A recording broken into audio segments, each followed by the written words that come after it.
namaku Dimas, mahasiswa semester akhir yang sedang menyusun skripsi tentang sejarah transportasi di daerah pelosok Jawa Timur. Aku memilih topik ini karena ada satu stasiun tua yang menarik perhatianku, Stasiun Karangjati. Letaknya di ujung desa, sudah tidak aktif sejak 1998, tapi kabarnya masih sering terdengar suara kereta lewat pada malam tertentu. Warga setempat menyebutnya kereta gaib. Aku mengira itu hanya mitos biasa, dongeng untuk menakuti anak-anak agar tak main ke rel. Tapi setelah dua orang narasumberku mendadak membatalkan wawancara karena alasan keselamatan, aku mulai merasa ada yang janggal. Hari Jumat siang, aku tiba di desa Karangjati. Aku menginap di rumah Pak Sarno, seorang pensiunan kepala stasiun yang kini hidup sendiri. Rumahnya hanya 500 meter dari rel tua. Saat aku menyampaikan niat untuk meneliti stasiun dan rekam jejak operasionalnya, Pak Sarno terdiam lama. Mas Dimas, saya sarankan jangan main ke stasiun itu malam-malam, apalagi malam Jumat Kliwon kayak nanti malam. Aku tersenyum, mencoba tetap sopan. Saya butuh data lapangan, Pak. Kalau boleh, saya justru pengen lihat langsung kondisi stasiunnya saat sepi. Pak Sarno menarik napas panjang. Matanya menerawang ke jendela. Mas, kereta itu bukan buat manusia. Setiap Jumat Kliwon, jam 2 dini hari, dia akan datang. Suaranya nyata, klaksonnya melengking, dan kalau Mas ada di sana, dia bisa berhenti. Tapi jangan pernah naik, jangan pernah nyamperin. Aku kembali tersenyum, tapi kali ini agak kaku. Maksudnya, Pak. Pak Sarno berdiri. Ia pergi ke kamar, lalu kembali membawa sebuah potret lama. Dalam foto itu ada seorang pemuda muda berseragam petugas stasiun, berdiri di depan peron Karangjati bersama 3 orang lainnya. Satu dari mereka tampak lebih muda, mengenakan tas ransel. Itu anak saya, namanya Adi. Tahun 2003, dia juga penasaran sama cerita kereta itu. Nggak percaya, malam Jumat Kliwon, dia berangkat ke stasiun. Sejak malam itu, dia nggak pernah pulang. Aku menatap fotonya lekat-lekat. Hilang, Pak.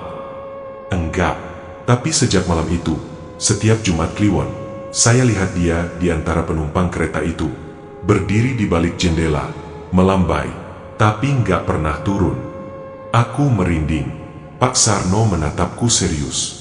Mas boleh tetap ke sana, tapi ingat, kalau dengar klakson kereta jam 2 pagi nanti, jangan nengok. Jangan gerak, dan kalau ada yang manggil nama Mas dari arah rel, pura-pura tulis saja. Malam pun datang. Aku mencoba tidur lebih awal, tapi rasa penasaran mengalahkan rasa takut. Tepat jam 1:50, aku membawa kamera dan senter kecil. Pelan-pelan aku berjalan ke arah stasiun yang sudah tak terpakai itu. Bangunannya memang tua dan nyaris runtuh. Papan nama, Stasiun Karangjati, nyaris copot. Hanya tergantung di satu paku karat. Aku duduk di bangku kayu yang berderit saat disentuh. Hening. Jam menunjukkan pukul 1:59. Lalu, dari kejauhan terdengar suara klakson kereta. Suara itu memecah sunyi malam, diiringi suara gemuruh roda baja di atas rel. Jelas, nyata, menggema, tapi tak ada cahaya lampu dari kejauhan. Rel yang sudah ditumbuhi ilalang itu seharusnya tak mungkin dilewati kereta apapun. Lalu, aku melihatnya. Dari kejauhan, sebuah kereta tua meluncur pelan. Lampunya kuning kusam, dan di jendela-jendelanya, tampak penumpang-penumpang pucat menatap keluar. Semuanya diam. Matanya menyorot ke arahku. Aku terpaku. Kereta itu melambat, dan berhenti tepat di depanku. Pintu kereta terbuka perlahan. Dari dalam, seseorang melambai, seseorang yang wajahnya sangat mirip dengan foto anak Pak Sarno. Tubuhku membeku di bangku kayu yang nyaris lapuk itu. Mataku terpaku pada kereta tua yang kini berhenti di hadapanku. Cat bodinya mengelupas, kusam, dan tampak seperti tak pernah dicuci selama puluhan tahun. Asap tipis keluar dari sela-sela sambungan besi, menebar bau karat dan darah besi tua. Pintu gerbong terbuka perlahan. Suara decit logamnya menusuk telinga. Di dalam, berdiri seorang pemuda. Wajahnya samar tertutup bayang, tapi sosoknya sangat menyerupai Adi, anak Pak Sarno yang hilang 22 tahun lalu. Dimas. Suaranya pelan, tapi sangat jelas, seperti dibisikkan langsung ke telingaku, padahal dia masih berdiri jauh di dalam gerbong. Jantungku berdetak cepat, lututku gemetar, otakku mencoba mencerna, bagaimana bisa dia tahu namaku? Masuklah. Sekali lagi suara itu datang, lebih pelan tapi mengandung daya tarik yang sulit dijelaskan. Aku hampir berdiri, tapi sebuah bayangan melintas di pikiranku, peringatan Pak Sarno.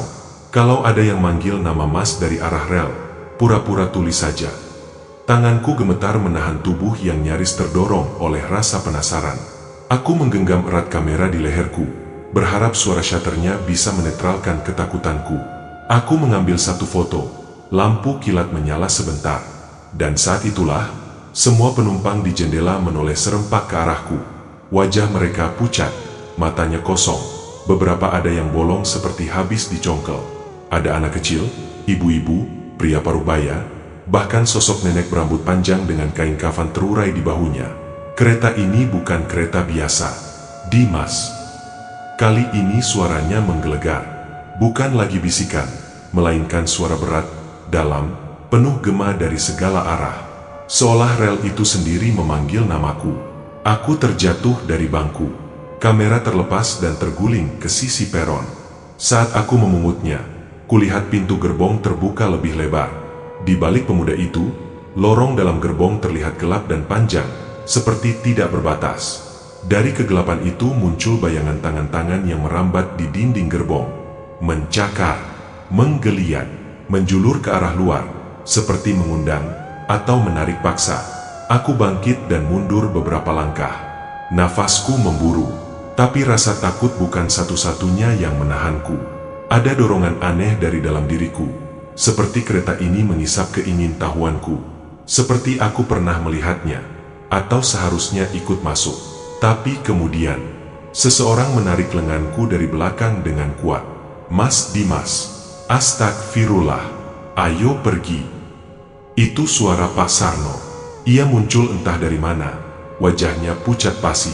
Ia menyeretku menjauh dari peron, dan saat kami menoleh ke belakang, kereta itu perlahan mulai bergerak, tanpa suara mesin, tanpa deru roda, hanya meluncur pelan, seperti melayang di atas rel. Tapi sebelum benar-benar menghilang ke balik kabut, dari jendela gerbong belakang, sosok pemuda tadi melambaikan tangan, sambil tersenyum, dan di belakangnya, berdiri seorang wanita dengan mata hitam pekat dan mulut robek sampai ke telinga. Begitu kereta lenyap dari pandangan, udara kembali normal. Tak ada suara, tak ada bau logam, tak ada getaran di tanah. Seolah semua itu cuma mimpi. Aku terduduk lemas. Pak Sarno menatapku dengan mata merah berair. Sudah saya bilang, Mas, dia datang untuk menjemput tumbal. Mas beruntung belum terlambat masuk. Aku menelan ludah. Tapi, dia tahu nama saya, Pak.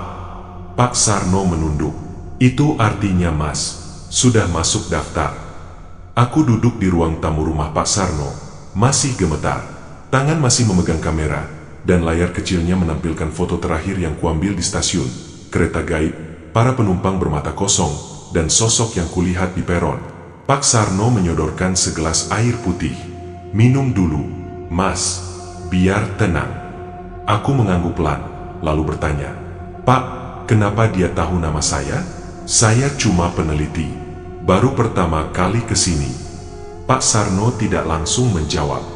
Ia berdiri, berjalan ke lemari tua, dan mengeluarkan sebuah map kusam berisi berkas-berkas berdebu. Ia meletakkannya di meja. Ini catatan saya.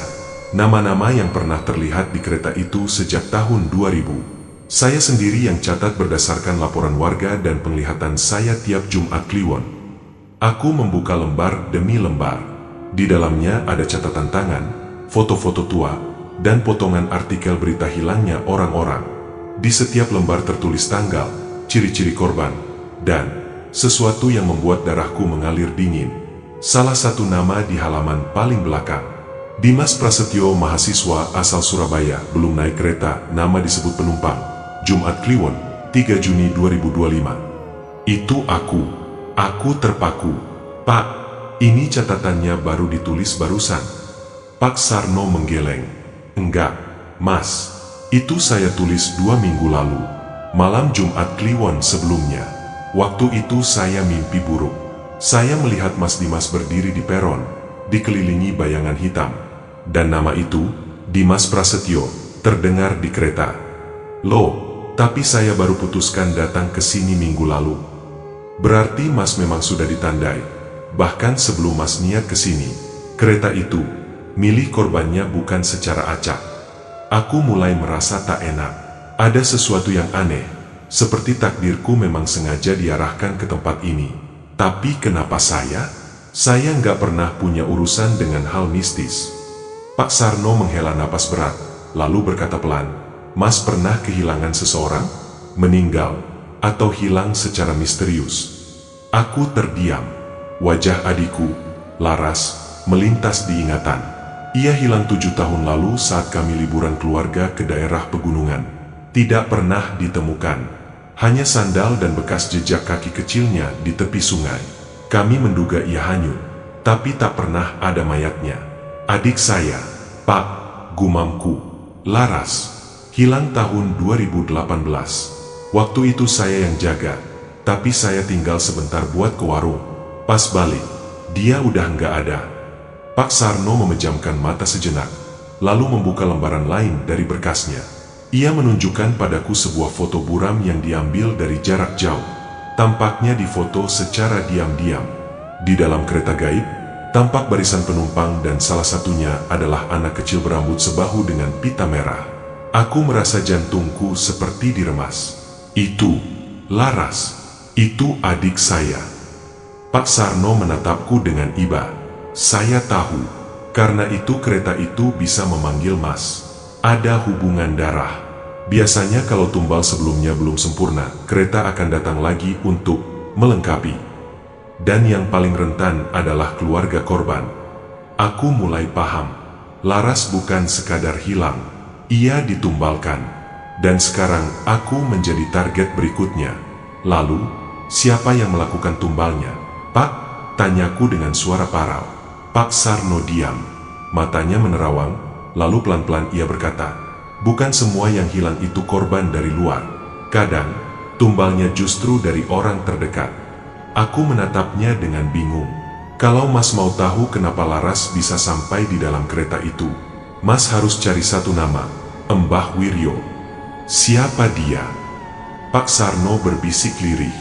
Dukun pesugihan paling tua di daerah ini. Konon, dia yang mengendalikan siapa yang harus naik kereta, dan siapa yang ditukar untuk jadi tumbalnya. Malam itu, setelah keluar dari rumah Pak Sarno, aku tidak langsung kembali ke penginapan. Kata-kata terakhirnya menggema di pikiranku. Cari Mbah Wiryo, dia yang pegang daftar tumbal. Jalanan Karangjati sudah gelap. Lampu-lampu jalan remang hanya menyala separuh. Angin dingin berhembus kencang, membawa aroma kayu basah dan bau dupa samar. Desa ini terasa seperti diam dalam bayang-bayang sesuatu yang tak terlihat, tapi terasa berat. Kudatangi rumah kepala dusun, Pak Taryo, dengan harapan bisa mendapat petunjuk soal Mbah Wiryo. Tapi saat ku sebut nama itu, wajah Pak Taryo langsung berubah pucat. Mas, jangan sembarangan nyebut nama itu malam-malam, katanya pelan. Beliau itu, dukun tua yang hidupnya udah setengah di alam sana. Tapi saya harus menemuinya, kataku. Saya kehilangan adik saya, dan saya yakin Mbah Wiryo tahu sesuatu. Pak Taryo memejamkan mata, menarik napas dalam. Lalu dia mengambil selembar kertas lusuh dari laci dan menyerahkannya padaku. Ini denah menuju rumahnya. Tapi saya peringatkan, jangan sekali-kali nyebut nama Laras di depannya. Aku mengangguk, menggenggam peta itu dengan tangan gemetar. Perjalanan menuju rumah Mbah Wiryo seperti memasuki dunia lain. Aku melewati jalanan tanah berbatu yang sepi, diapit pohon bambu yang menjulang. Angin yang lewat tak bersuara, tapi membuat dedaunan menari seperti ada yang berjalan di antara mereka. Di kejauhan terdengar lonceng kecil berdenting, entah dari mana. Akhirnya aku sampai di sebuah pondok reot di tengah sawah kering. Pondok itu tampak ditinggalkan. Dindingnya dari anyaman bambu, dan atap rumbia sudah bolong di sana-sini. Tapi dari dalamnya, tampak cahaya kuning temaram. Aku melangkah pelan.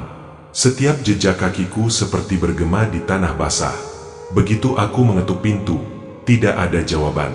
Tapi tiba-tiba pintu itu membuka sendiri. Masuk saja. Sebuah suara tua, serak dan berat, terdengar dari dalam. Aku menelan ludah dan melangkah masuk. Di dalam ruangan sempit itu, duduk seorang lelaki renta, berjubah hitam, dengan mata tertutup kain merah. Di sekelilingnya ada banyak sesajen, bunga kering, potongan rambut, dan potret-potret lusuh anak-anak kecil. Salah satunya, Laras. "Aku tahu kamu akan datang," gumam Mbah Wiryo tanpa membuka matanya. "Kau membawa dendam dan keraguan." Aku mencoba menjaga suaraku tetap tenang. "Saya cuma ingin tahu, siapa yang menyerahkan Laras?" Mbah Wiryo tertawa pelan. Suara tawanya seperti dedaunan kering tergilas kereta. "Laras, si kecil yang ceria. Sayang sekali, dia dikorbankan terlalu cepat. Belum cukup umur jadi kereta datang lagi untuk menagih kekurangan." Aku menggertakkan gigi. Siapa yang melakukan itu? Siapa yang tega menyerahkan adik saya? Mbah Wiryo diam. Lalu ia mengangkat tangan dan menunjuk ke arah api kecil yang menyala di tengah ruangan. "Lihatlah, api ini akan menunjukkan wajah si penukar." Aku menatap ke api itu, dan perlahan, asapnya berubah membentuk wajah seorang pria. Wajah itu aku kenal. Tubuhku limbung, nafasku tercekat. Ayah, itu wajah ayahku. Aku tak percaya. Tidak mungkin. Ayah saya, dia meninggal karena kecelakaan 2 tahun lalu. Karena merasa bersalah, sahut Mbah Wiryo tenang. Ayahmu datang padaku 10 tahun lalu. Ia ingin menyelamatkan perusahaan yang hampir bangkrut. Kereta hanya minta satu hal, tumbal darah dagingnya sendiri. Ia setuju, dan menyerahkan Laras sebagai ganti kekayaan. Aku terduduk di lantai. Rasanya seperti ditampar petir. Dunia yang selama ini ku kenal runtuh dalam sekejap. Ayah yang selama ini ku puja, ternyata. Dan sekarang, lanjut Mbah Wiryo, karena tumbal itu belum sempurna, giliranmu, Dimas. Tiba-tiba, api di tengah ruangan membesar. Cahaya merahnya menyala liar, dan dari balik dinding pondok terdengar suara, "Tut, tut." Peluit kereta. Mbah Wiryo tertawa pelan. "Kereta sedang dalam perjalanan. Bersiaplah." Aku bangkit dengan tubuh gemetar. "Tidak, saya tidak akan ikut." Mbah Wiryo hanya tersenyum simpul. "Terserah, tapi jika kau menolak, kereta akan mencari pengganti. Mungkin ibumu." Aku terdiam. Pilihan itu seperti racun, naik kereta dan hilang selamanya, atau membiarkan ibuku yang menjadi korban. Dan kereta sudah hampir sampai. Aku berdiri terpaku di hadapan api menyala merah menyala. Suara peluit kereta terdengar semakin jelas dari kejauhan. Di luar pondok Mbah Wiryo, langit malam berubah kelam. Awan hitam menggantung rendah, dan udara tiba-tiba dipenuhi bau besi panas dan dupa gosong. Mbah Wiryo duduk tenang, seolah semuanya berjalan sesuai rencana. "Kereta tidak pernah gagal menjemput," katanya dengan suara serak. "Darah keluargamu masih menggantung di roda besinya. Dan malam ini, tumbal itu harus lunas." Aku mengepalkan tangan. Saya tidak akan menyerahkan diri. Mbah Wiryo tersenyum menyeringai. "Maka kereta akan memilih pengganti. Seorang wanita tua, yang tiap malam membaca doa di dalam rumah kecilnya di Surabaya. Ibumu." Dek, jantungku seperti diremas. Aku membayangkan wajah ibu, sendirian di rumah, tak tahu apa-apa, menyimpan foto Laras di meja samping tempat tidur, berharap anaknya yang hilang akan kembali. "Tidak," bisikku, "dia tidak tahu apa-apa." "Tapi darahnya mengalir di tubuh kalian," ujar Mbah Wiryo. "Dan dalam perjanjian gaib, darah bisa diwariskan. Jika pewaris tumbal menolak, maka yang melahirkan akan menjadi penebus." Aku mencengkeram rambutku. Pikiranku kacau. Aku tak bisa menerima semua ini. Tapi aku juga tak bisa membiarkan ibuku menjadi korban. "Apa tidak ada cara lain?" bentakku. "Cara menghentikan ini semua." Mbah Wiryo terdiam sejenak, lalu berdiri. Ia berjalan perlahan menuju dinding bambu dan membuka pintu kecil menuju halaman belakang. Di sana, tampak sebuah sumur tua, tertutup kayu dan ditandai dengan tali merah melingkar. "Sumur itu," katanya, adalah tempat asal kereta, gerbang antara dunia kita dan alam yang menagih tumbal. Kalau kau ingin menghentikan kereta, kau harus menutup pintu itu. Tapi untuk melakukannya, kau harus mengorbankan satu hal. Apa? Tanyaku ragu.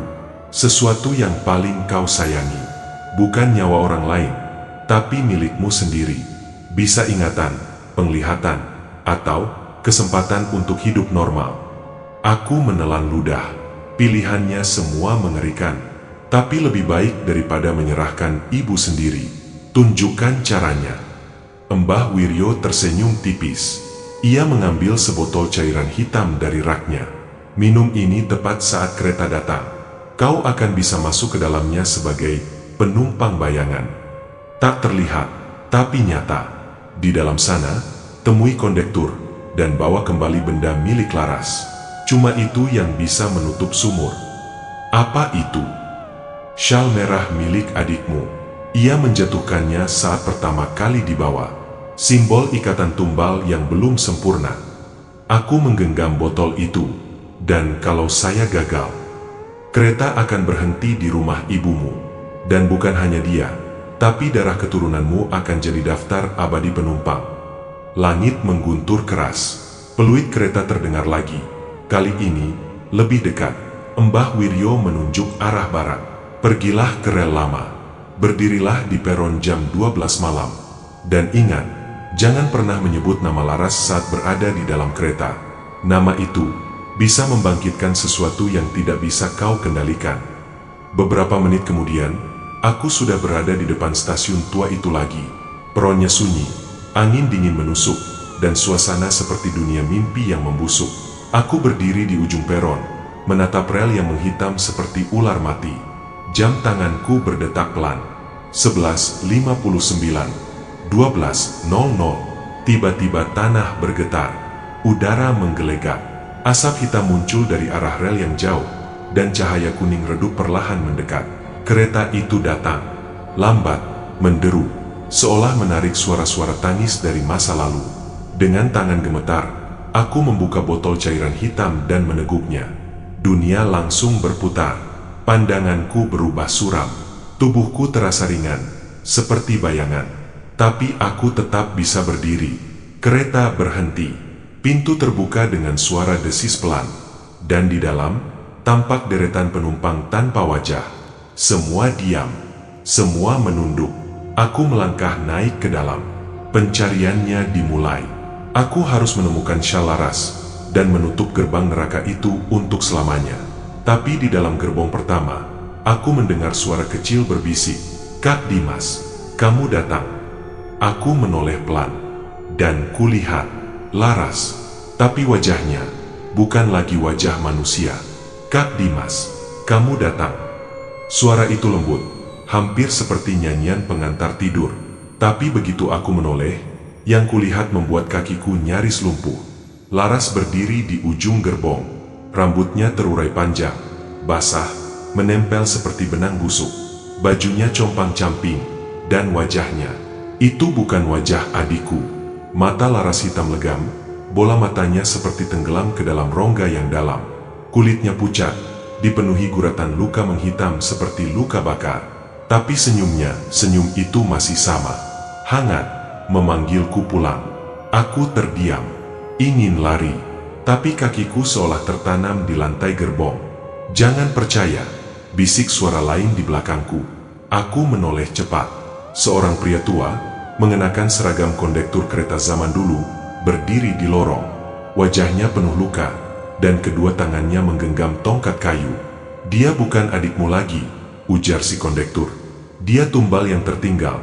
Dan sekarang dia penjaga gerbong ini." Laras mendekat. Setiap langkahnya meninggalkan jejak darah di lantai kayu. Tapi para penumpang lain tetap diam, membatu, tak bereaksi. "Kenapa kamu lama sekali, Kak?" ucap Laras sambil memiringkan kepala. "Aku sudah lama menunggu di sini. Ibu juga." Aku mengatupkan mulut. Ingat pesan Mbah Wiryo, jangan pernah menyebut nama Laras di dalam kereta. Tapi semuanya terlambat. "Dia tahu. Dia menyebutku," bisik Laras lirih, lalu matanya melebar. "Kau memanggilku. berarti kau mengakui. Kakak tumbalku. Tiba-tiba tubuh Laras melesat cepat. Dengan satu gerakan mengerikan, ia melompat ke atap gerbong dan bergelayut terbalik, menatapku dari atas. Gerbong menjadi gelap. Lampu padam satu persatu. Hanya suara jerit pelan dari penumpang tanpa wajah yang mulai menggeliat. Seolah mereka terbangun. Kondektur menarikku ke arah belakang gerbong. Kau harus segera ke gerbong ketiga. Shal itu ada di sana. Tapi untuk mencapainya, kau harus melewati ruang penyimpan tumbal. Kami berlari. Di belakangku, suara Laras menjerit, bukan jeritan manusia, tapi jeritan yang keluar dari tenggorokan makhluk yang telah lupa bagaimana menjadi manusia. Kembalikan darahku. Kami tiba di gerbong kedua, lebih gelap dari yang sebelumnya. Bau busuk dan amis menyambut, seperti bangkai yang dipendam terlalu lama. Gerbong ini menyimpan mereka yang pernah berusaha kabur, ujar kondektur. Dan sekarang, mereka menunggu teman. Lampu gerbong berkedip, dan aku melihat tubuh-tubuh menggantung dari langit-langit. Mereka bergerak perlahan, seolah bernapas. Salah satu di antaranya membuka mata. Matanya biru terang. Wajahnya mirip Laras, tapi lebih tua. Dia berbisik, aku tumbal sebelum Laras. Jangan biarkan dia menang. Bawa kembali syalnya. Tutup sumur itu. Tapi suaranya menghilang saat gerbong berguncang keras. Jeritan Laras terdengar lagi, kali ini lebih dekat. Dia sedang berpindah antar gerbong. Kondektur mendorongku. Cepat. Gerbong ketiga. Pintu terbuka. Cahaya merah menyala terang. Gerbong ketiga adalah gerbong penyimpanan barang. Tapi barang-barangnya bukan koper atau karung, melainkan potongan-potongan tubuh yang dibungkus kain merah. Salah satu sudutnya, aku melihat benda yang mencolok, syal merah yang dikenakan Laras waktu terakhir kali kulihat dia. Syal itu tergantung di tiang, seperti umpan. Aku mendekat perlahan. Tiba-tiba, dari bawah lantai, muncul tangan-tangan busuk yang mencoba mencengkeram kakiku. Aku terjatuh, hampir diseret ke dalam. Kondektur menarikku, tapi ia terlempar mundur saat Laras menerobos masuk dari langit-langit. Kini wajahnya mengelupas. Matanya meneteskan darah, dan tangannya berubah panjang seperti cakar kereta. Kaak di Maas. Aku di sini untuk kamu. Aku menggigit bibir, mengambil syal merah itu dan memeluknya erat. Kereta bergetar keras. Lampu padam total. Dan tiba-tiba, semuanya hening. Aku membuka mata. Aku berada kembali di peron. Sendirian. Syal merah masih ada di genggamanku. Panas, berdarah, dan berdenyut seperti hidup. Tapi di kejauhan, terdengar suara peluit lagi. Kereta belum selesai, dan Laras belum menyerah. Aku terbangun di tengah peron yang kosong. Jam di atas stasiun menunjuk pukul 3.33 dini hari. Langit gelap dan dingin menusuk tulang, tapi yang membuat tubuhku gemetar bukan angin malam, melainkan syal merah yang masih erat kugenggam. Syal itu hangat, terlalu hangat, dan yang paling mengganggu, kadang-kadang berdenyut, seperti jantung. Aku memandang sekitar. Tak ada siapa-siapa. Bahkan si kondektur yang tadi menyelamatkanku juga menghilang. Tapi aku tahu, aku belum sepenuhnya bebas. Saat melangkah meninggalkan peron, aku mendengar suara rel bergetar pelan. Kereta itu belum pergi. Ia hanya menunggu. Aku kembali ke rumah Laras menjelang subuh. Rumah itu sudah lama kosong sejak kepergiannya. Tapi aku masih menyimpan kunci. Begitu membuka pintu, aroma anyir langsung menyeruak. Padahal, sebelumnya rumah ini tidak pernah bau begini. Aku meletakkan syal itu di meja ruang tamu. Tapi saat aku hendak menjauh, krere, syal itu bergerak sendiri, meluncur perlahan ke lantai, lalu merayap seperti ular menuju foto keluarga kami yang tergantung di dinding. Dalam foto itu, aku dan Laras berdiri berdampingan. Tapi sekarang wajah Laras dalam foto berubah menjadi hitam, hangus, dan matanya meneteskan darah. Aku langsung meraih syal dan memasukkannya ke dalam tas. Aku tahu ini belum selesai. Pesan dari arwah dalam gerbong masih membekas di kepalaku. Tutup sumur itu. Sumur yang dimaksud pasti sumur belakang rumah ini. Tempat terakhir Laras ditemukan sebelum menghilang secara misterius 2 tahun lalu. Dulu, Laras sering menghabiskan waktu duduk di dekat sumur itu, berbicara sendiri seperti sedang berbincang dengan seseorang. Aku keluar lewat pintu belakang, melewati halaman yang kini penuh semak liar. Di ujungnya, berdiri sumur tua dengan batu-batu berlumut dan tutup kayu yang sudah lapuk. Aku mendekat perlahan. Angin berhembus dari dalam sumur. Bukan dari atas ke bawah, melainkan dari dalam sumur ke atas. Seolah ada sesuatu yang bernapas di bawah sana. Aku membuka tas dan melemparkan syal ke dalam. Tapi sebelum syal itu jatuh, tangan hitam keluar dari lubang sumur dan menangkapnya. Aku terjatuh mundur. Dari dalam sumur terdengar bisikan ratusan suara, tangisan, jeritan, dan satu suara yang sangat jelas. "Kenapa kakak buang aku? Aku belum sempat pulang." Syal merah terlempar kembali ke tanah, kini basah oleh darah segar. Aku menjerit. Kurasakan sesuatu menjalari kakiku. Lumpur dari sumur merayap seperti makhluk hidup. Ia membentuk tangan, lalu cengkeraman. Sesuatu ingin menarikku masuk. Aku berlari masuk rumah dan mengunci pintu. Tapi suara langkah kaki berlari di atap, seolah Laras sedang mengelilingi rumah dari luar. Tak lama kemudian, lampu rumah mati. Krek! Dari arah ruang tamu, pintu lemari tua yang seharusnya terkunci terbuka sendiri. Dan dari dalamnya keluar asap merah tipis. Lalu ku dengar suara itu lagi. "Aku pulang. Kak, sekarang giliranmu ikut aku." Sesuatu bergerak di balik bayangan ruang tamu. Bayangan Laras, dengan mata hitam, mulut sobek sampai ke telinga, dan tubuh dibalut syal merah. Dia tidak terjebak di kereta. Dia ikut pulang. Dan kini, dia ingin mengajakku kembali. Aku meringkuk di sudut kamar, menggenggam foto keluarga kami yang masih utuh.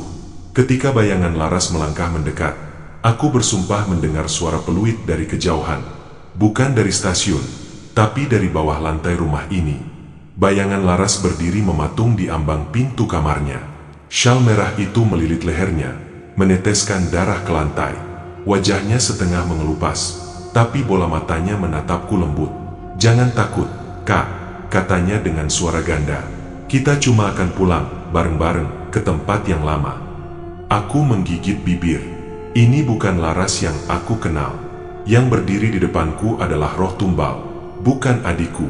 Tapi yang lebih menyeramkan dari wajahnya adalah kenyataan bahwa dia bisa memasuki dunia ini. Aku merangkak mundur ke sudut kamar, mencoba meraih liontin tua peninggalan ibu yang masih kugantung di leher. Dulu katanya ini pelindung, diberikan oleh nenek sebelum wafat. Laras menyeringai. "Liontin itu cuma menunda waktumu, Kak. Tapi kamu tahu kan, semua yang jadi tumbal akan dijemput juga." Brak! Pintu kamar Laras tiba-tiba terbuka sendiri. Angin dingin keluar dari dalamnya. Padahal tidak ada jendela di ruangan itu. Tapi dari dalamnya keluar suara peluit kereta yang semakin keras, seolah-olah gerbong sedang merapat. Aku berdiri perlahan. Suara itu berasal dari lantai kamar Laras. Aku mendekat. Lantai kayunya sudah rapuh. Dan di tengah ruangan, terlihat lingkaran hitam hangus yang membentuk pola aneh, seperti simbol kuno. Di tengah lingkaran itu ada papan kayu kecil yang digambar dengan darah kering. "Pintu tumbal, jangan dibuka." Tapi Laras tersenyum sambil berlutut di ujung lingkaran. "Dulu, ibu yang pertama buka. Dia ingin aku sembuh dari penyakit. Katanya, ini jalan satu-satunya. Tapi ternyata jalan ini nggak punya ujung." Tangannya mengelus lantai, dan papan itu perlahan terbuka sendiri. Asap merah keluar, dan suara langkah kaki terdengar dari balik celah. Langkah kaki tanpa tubuh. Aku melihat ke dalam. Di bawah lantai itu ada tangga tua dari besi yang menurun ke dalam kegelapan. Di dinding-dindingnya tergantung benda-benda aneh, boneka, rambut manusia, foto-foto yang dibakar sebagian, dan syal-syal merah lain. Banyak sekali. Semua itu adalah milik tumbal sebelumnya. Di bawah situ, bisik Laras, relnya langsung tersambung ke kereta. Bukan lewat stasiun, tapi lewat rumah ini, rumah kita. Aku menatap wajahnya. "Kalau kamu masih sadar, Laras, bantu aku tutup pintu ini. Jangan biarkan kereta itu ambil tumbal lagi." Mata Laras berkedip, perlahan. Lalu satu air mata merah mengalir dari pipinya. "Terlambat, kereta udah jalan. Kak." sekarang, setiap malam tanggal ganjil, akan selalu ada yang dijemput, dan kamu salah satunya. Tidak. Aku melompat dan mencoba menutup pintu lantai itu, tapi tangan-tangan dingin keluar dari dalam, meraih kakiku, menggenggam kuat seperti cakar baja. Aku berusaha menendang, tapi mereka terlalu banyak, dan semakin lama, mereka menarikku masuk perlahan. Tiba-tiba, ledak. Lampu kamar meledak. Dinding bergetar hebat. Di luar terdengar suara kereta menabrak sesuatu. Laras berteriak, tapi jeritannya bukan karena marah, melainkan kesakitan. Dia memegang kepalanya, menggeliat, dan tubuhnya mulai pecah jadi kabut hitam. Aku nggak kuat, Kak. Lari sekarang.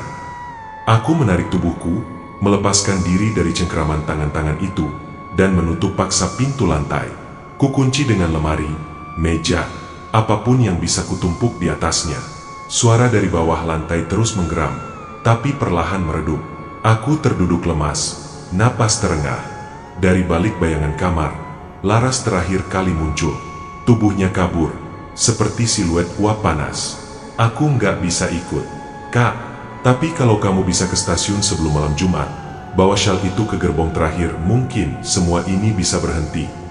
Lalu ia menghilang, meninggalkan udara dingin dan aroma bunga kenanga yang sangat kuat. Kini aku tahu satu hal pasti, rumah ini bukan sekadar rumah. Ini adalah pintu kecil menuju rel gaib yang menjemput tumbal pesugihan. Dan Laras adalah salah satu yang diseret ke gerbong terakhir. Tapi aku juga tahu satu hal lagi. Aku belum jadi tumbal. Belum. Malam Jumat. Langit hitam kelam tanpa bintang. Aku berdiri di depan stasiun tua Karangjati dengan syal merah yang telah kering dan mengeras oleh darah. Bau anyirnya masih menyengat meski sudah kusimpan dalam kantong plastik rapat. Waktu menunjukkan pukul 001. Jam kereta gaib kembali beroperasi. Langkahku berat saat melewati pagar besi berkarat. Begitu kakiku menginjak lantai peron, suara peluit terdengar panjang, nyaring, tapi seolah berasal dari dunia yang berbeda. Tuut! Kereta itu datang lagi, tanpa rel, tanpa suara roda. Ia melayang di udara beberapa senti dari permukaan, berasap merah pekat, dan bagian gerbong terakhirnya sangat berbeda dari sebelumnya. Gerbong itu hitam, penuh goresan seperti cakaran, dan dindingnya dipenuhi wajah-wajah manusia yang tertanam di sana, menjerit tanpa suara. Aku memegang syal merah erat-erat. Kurasakan denyutnya, seperti nadi yang semakin cepat. Langkah kakiku berat saat mendekati pintu gerbong terakhir. Tapi aku tahu, aku harus masuk. Harus menyelesaikan semuanya malam ini. Dengan gemetar, aku naik. Begitu pintu menutup, suara kunci besar mengunci dari luar. Aku terjebak. Gerbong itu dingin. Jauh lebih dingin dari es.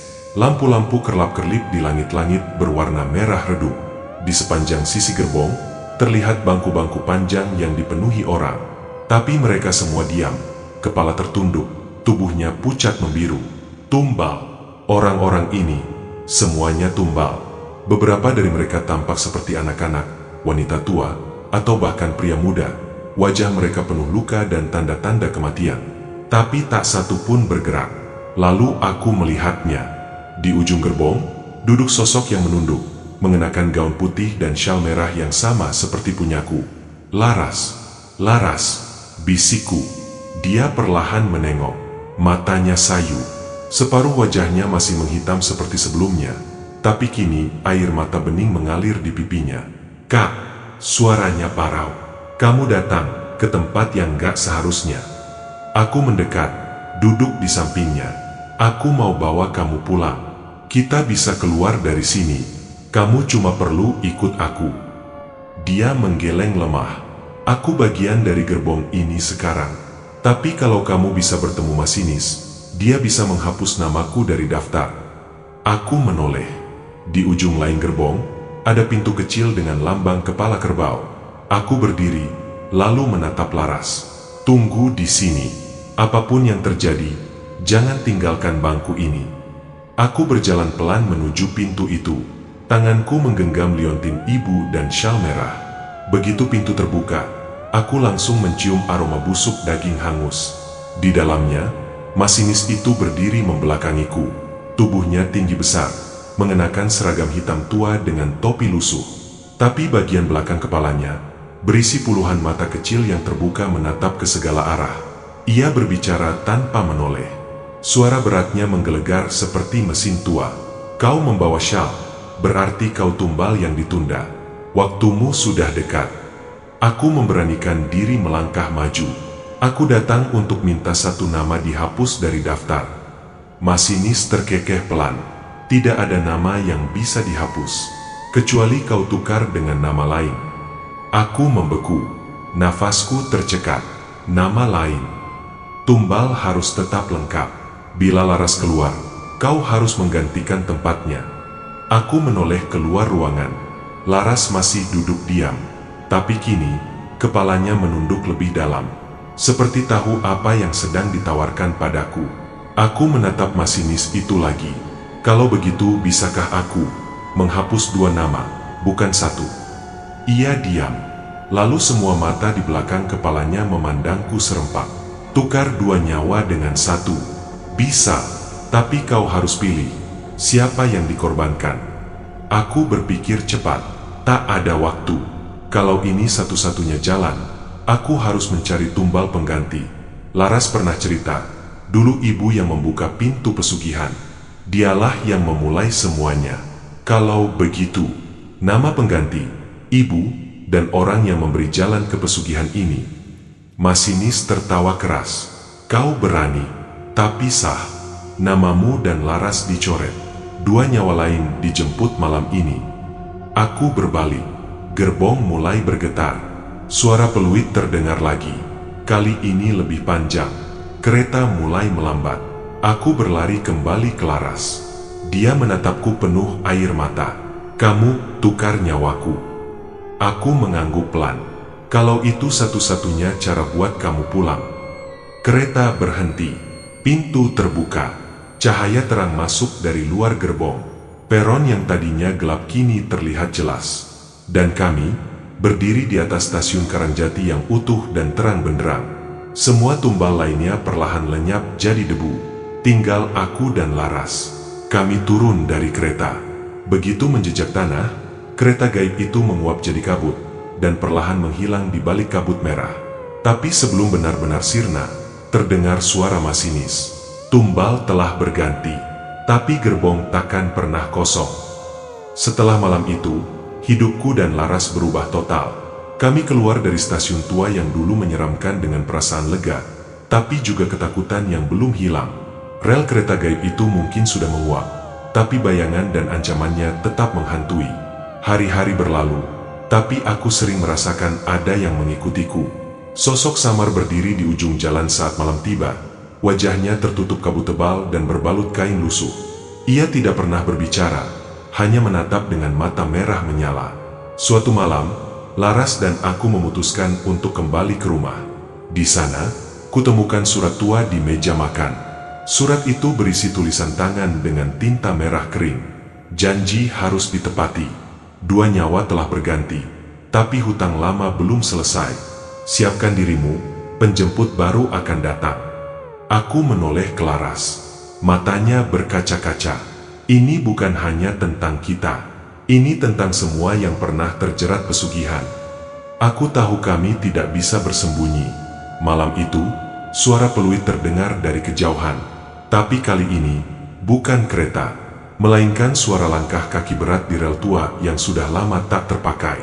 Aku dan Laras berdiri di depan rumah, menunggu. Dari balik kegelapan, muncul sosok lain.